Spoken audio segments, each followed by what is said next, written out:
Well, Republican Senator John Thune is saying enough is enough when it comes to throwing money at troubled banks and financial institutions. He's introducing legislation to end the Troubled Asset Relief Program, the big bank bailout known as TARP. The Obama administration does have the option of extending the program for another 10 months. So here to explain his position is South Dakota Senator John Thune. He joins us from Capitol Hill this morning. Senator, thanks for being with us. Good morning, Karen. So first, explain how you reconcile the fact that you did vote for this $700 billion bailout initially last fall to your opposition to it. Many of us who voted for it last fall, Karen, did so because we were told at the time that the economy was on the verge of imminent collapse, that we had to do something to avoid the systemic risk that was posed to our economy if we didn't take steps.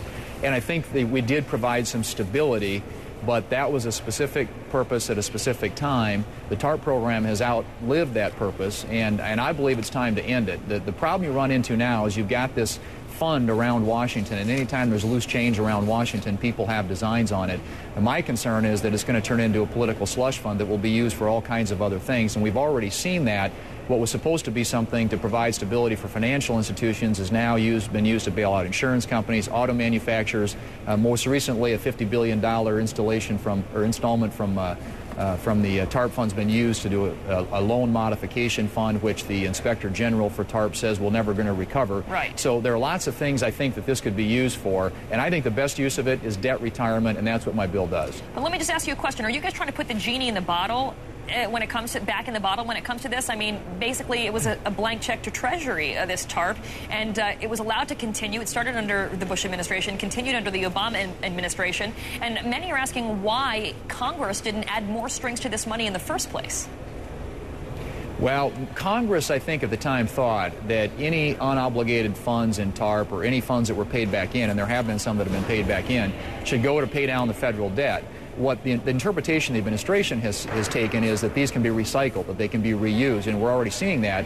And the administration has indicated that they intend to extend the authority for TARP. All we're simply saying is at the end of this year, let's end it. There are unobligated balances and funds that have been paid back to the tune of about $300 billion, and any funds that would be paid back in the future from the assets that the government now owns would be used to pay down the federal debt, which I think is one of the most important priorities that we have right now. We ought to be doing everything we can to try and pay down the federal debt. My bill, it's a one-page bill, would do that, and it seems to me that this is something that would have a lot of support across the country, and I hope we'll have a lot of support in the Congress. All right, well, another question that people have is, was TARP used properly in other instances as well? Neil Barofsky, as we know, he is the special Inspector General overseeing this program, making sure that things work out well. One of the things he said last month is the Making Home Affordable program, taking about $50 billion in TARP funds, and he said that the risk of foreclosure continues to affect too many Americans. Why are these programs failing? Well, I think that the TARP program, as I mentioned earlier, had a sort of specific statutory purpose that when it was designed, created by the Congress. It was to provide stability to financial institutions in this country. It has now morphed into something much different than that. It's been used for insurance companies, it's been used for auto manufacturers, now it's been used for this loan modification fund that you mentioned, and the Inspector General, Neil Barofsky, has said he doesn't expect to recover any of the funds from that. It's a $50 billion use of those funds. There is already talk about using some of those TARP funds, the money that's left, for other things, and you're hearing my colleagues here on Capitol Hill start to talk about that. So my concern is that if we don't shut this thing down and apply what's ever left and whatever comes in to paying down the federal debt, it will continue to be a slush fund that is used for all these other purposes, many of which I don't think the taxpayers will see any return from. Right. Well, you acknowledge, as many others, that lending's still a problem, especially for small businesses. These banks are not lending, right? And part of the reason was to free up credit. Why then are these troubled assets, this is what was supposed to be taken off the bank's books, why are they still there? Why not use the TARP money for what it was supposed to do, which is take these troubled assets off the bank's books so they can lend more? Well, and that was the original purpose for the TARP program. It was never done, and I think one of the reasons it was never done is they couldn't figure out how to value those assets.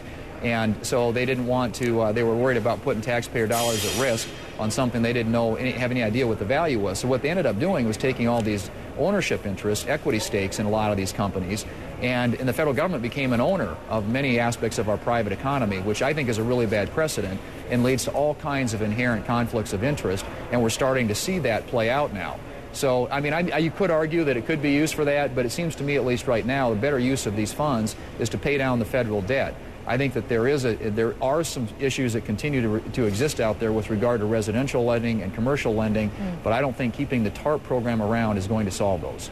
All right, Senator John Thune, great to get your take this morning. Thanks for being with us.